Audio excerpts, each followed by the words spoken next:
Ishoninglar, mehmon kutganimizda shu shirinlikni dasturxonga qo'ysam, Safiyadan oldingizmi deb so'rashdi. Baba nomer 1 de Safiyaniki deb qo'yishdi.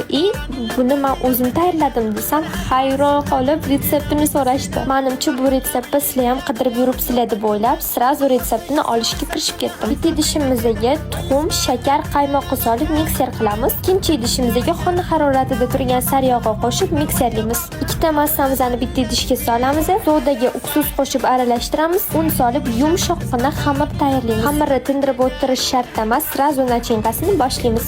Hamma mahsulotlarni idishga solamiz, mayin chiqishi uchun mikserlab olamiz. 4 dan 3 qism xamirni qolipga yoyamiz. Ustidan nachinkamizni solamiz. Qolgan bir qism xamirimizni chiroyli qilib kesib olamiz. Ustilarini bezatib pishirish uchun 1 soatga jo'natamiz. Ko'rinishlariga necha baho qo'yasizlar, kommentariyada yozinglar. Chaynab o'tirishga hojat yo'q, chunki ozinglarda shundoqqina erib ketadi. Videoga like bosib, menga obuna bo'lib olinglar.